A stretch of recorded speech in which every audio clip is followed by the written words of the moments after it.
Hey everyone, today I wanted to talk about hiker hygiene, female hygiene, and first aid on a through hike. Aside from my toothbrush and toothpaste, my most used hygiene item were wet wipes. I use many different kinds, but this is just one example. In the beginning of the trail, I was really motivated and I told myself that every night before bed, I was going to wipe my face and my body and my feet to make sure I was clean. That quickly stopped because I could not keep up with how much dirt I had all over my body with how many wipes I had.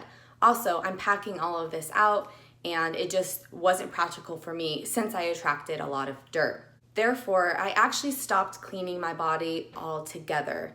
There were times when I would wipe my face off with some wipes I had, or my feet or parts of me, if it was really bad or for some reason it was really bothering me, but I pretty much did not clean myself at all on the entire trail.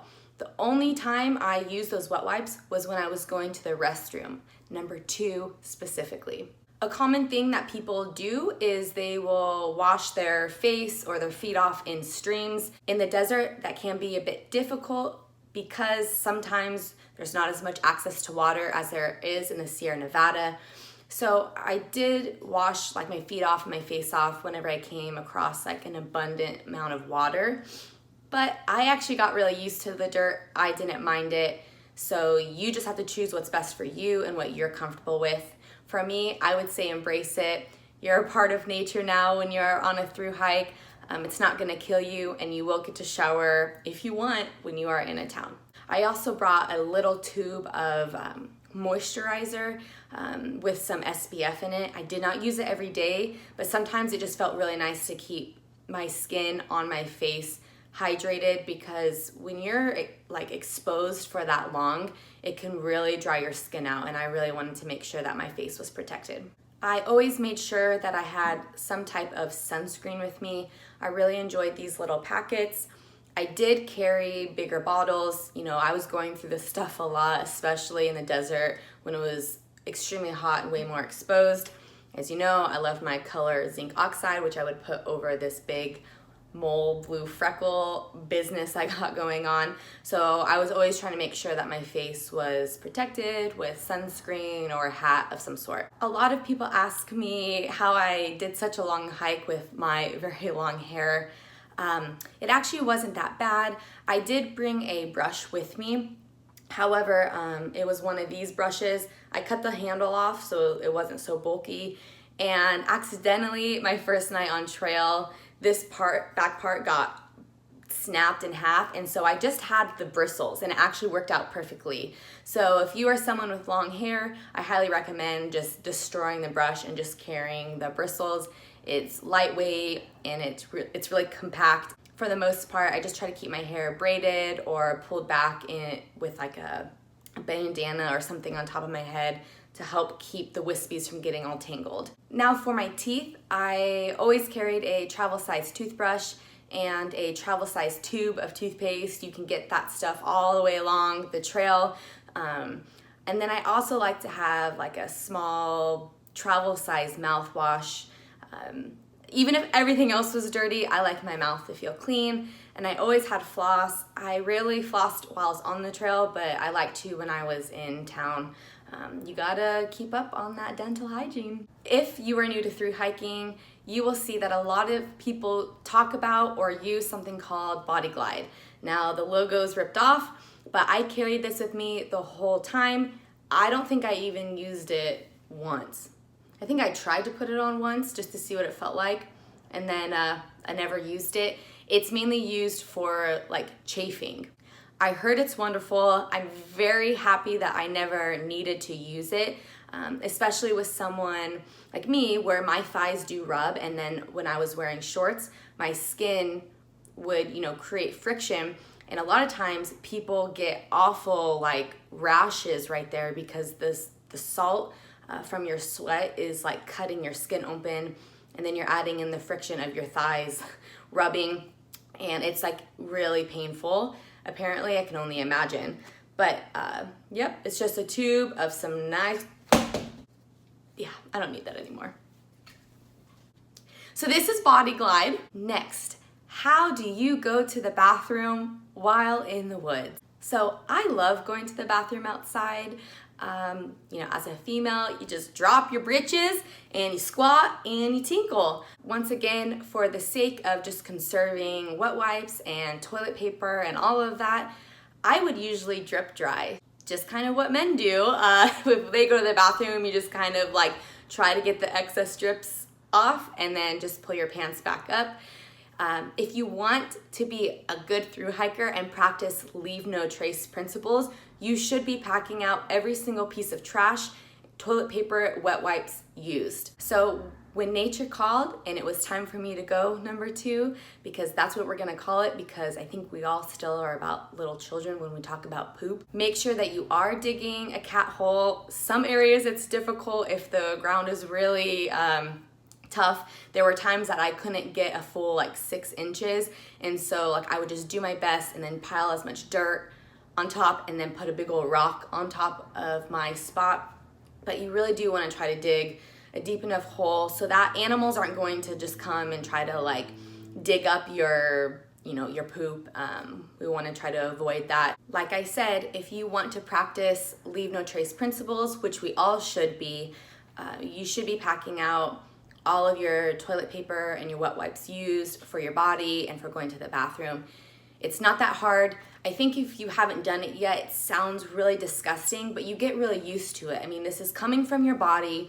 You're living out in the woods, and I hope it feels to you worse to leave all of your toilet paper and everything in your cat hole than just packing it out in some sort of Ziploc baggie. I like to carry out things like oranges or something like that on the trail, and I would always put, if I didn't eat the peels, I would always put them in the baggie with all of my trash just to kind of mask the smell.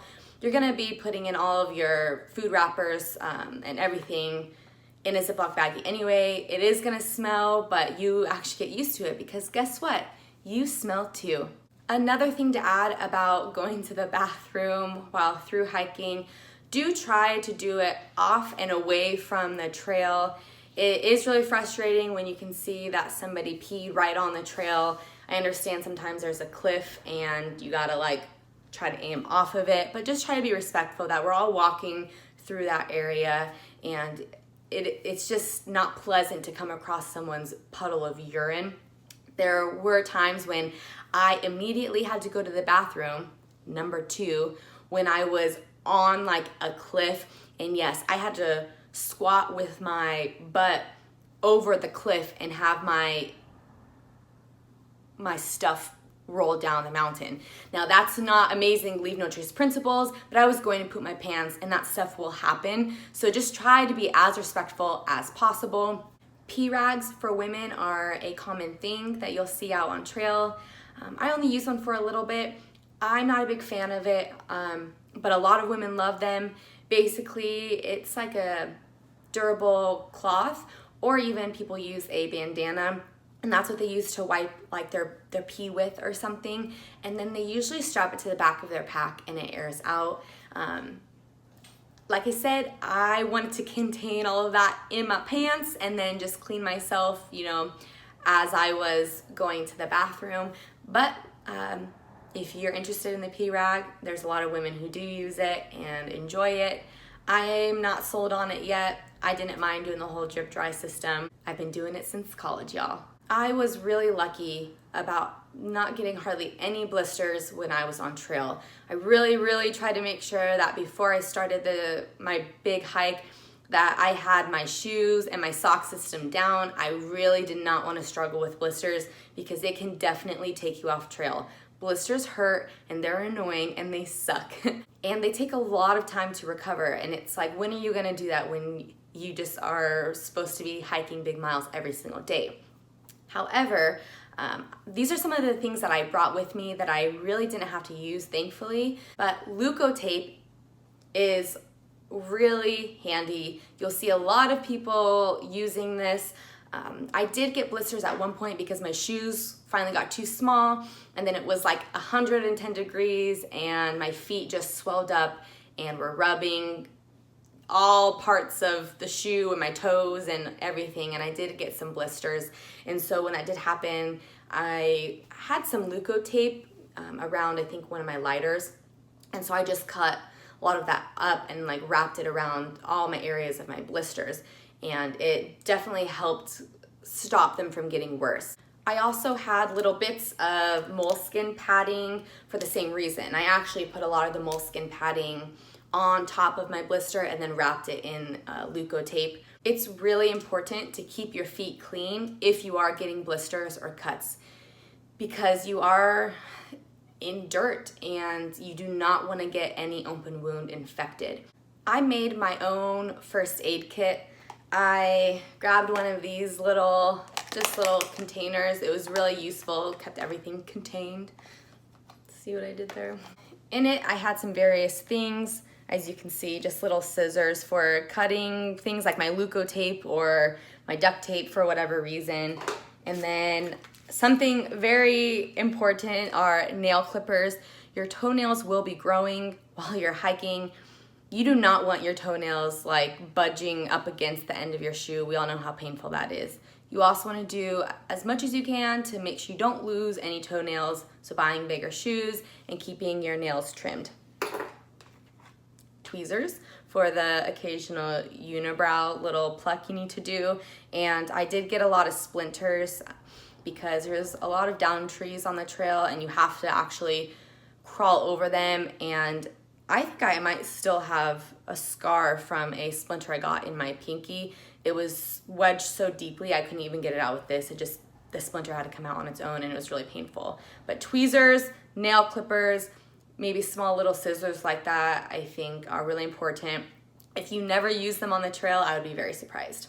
So I had, Band-Aids, some moleskin in there. I always carried a few Q-tips. It was nice to always clean my ears periodically. Feels so good, even though apparently you're not supposed to use these to clean your ears, but when have I ever listened? Since I didn't know if I was going to be getting any, blisters or cuts or anything like that, I did keep just a couple of these little, like this is the antiseptic towelette, skin cleansing, alcohol prep, just little nuggets of something that you can use on trail to help contain whatever's going on until you got into a town and you could fully address it. I think it's always important to be a little bit prepared, even if it's not for you. We're not responsible for other people, but I don't know, that's just my mindset. It's better to have it than to not, and it's not heavy. Like, look at these little things.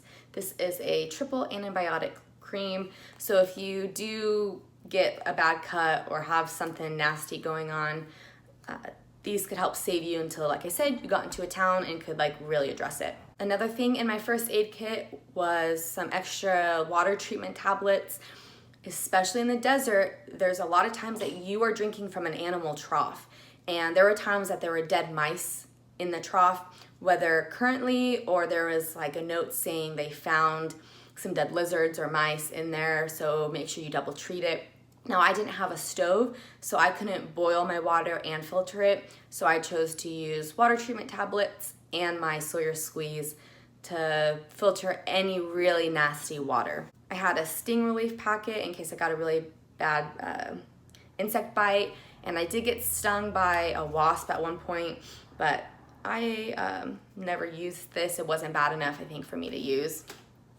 And then I just had some little allergy tablets. I did carry some Benadryl with me as well because my allergies get really awful, and then there was periods of the seasons where I was dying. When I got into Washington and it was starting to get really cold, my mom and a friend sent me some of these hand warmers, which are amazing, especially when you're having a really rough night and it's just been raining nonstop and there's below freezing temperatures and it's snowing.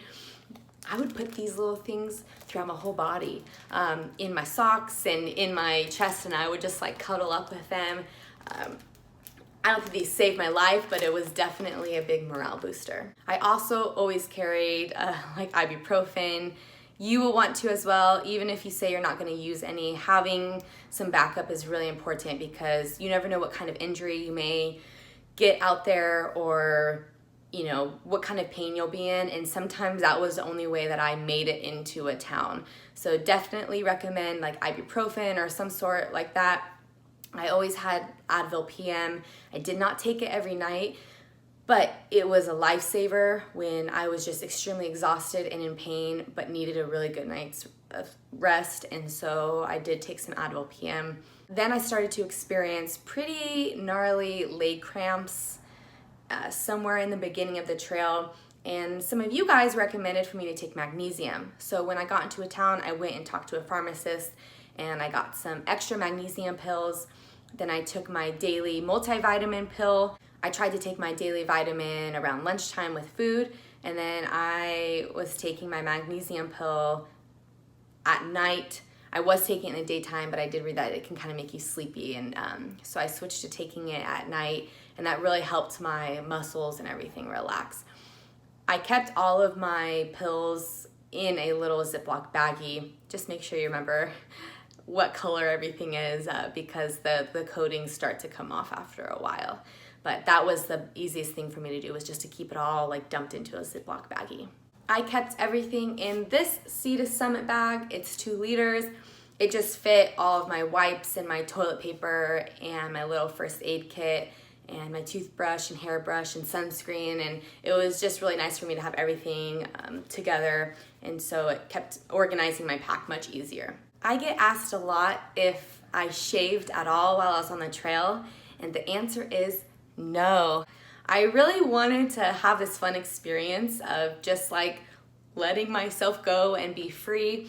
A lot of women did like to shave their legs and their armpits and all of that. I actually even met some men who would shave their armpits because your hair traps like that smell that you will be reeking of, and so a lot of people like to at least shave their armpits because it helped like get rid of that smell. But I didn't have a razor once, didn't shave once. Everything was just like free flowing, and I loved it. It actually became normal. My body is supposed to grow hair. No one cares if you are hairy, and it's a natural thing. You shouldn't have to be ashamed of it. So yeah, just go for it, ladies. Just grow it all out, have fun, have the experience. It's not a beauty contest out there, which is wonderful. Like, you're rarely looking in the mirror. You don't really care what you look like. I had dirt everywhere, hair everywhere, and I was happier than I've been in a very long time. Next, I'm going to talk about female hygiene. If you are not interested in this, this is your time to exit the video. I posted a video before trail about, my situation with endometriosis and ovarian cysts and all of that good fun stuff. Because of my endometriosis, when I am on my period, sticking anything up there like a tampon or a cup is extremely painful. Everything's inflamed and I'm really sore, and it is just not pleasant.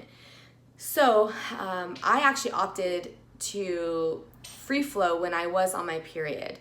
Now, this is not something that I would do in my normal life. I can't even believe I did it in the first place. I also am not a fan of pads. When I was hiking, I actually didn't wear underwear. That's just what felt best to me.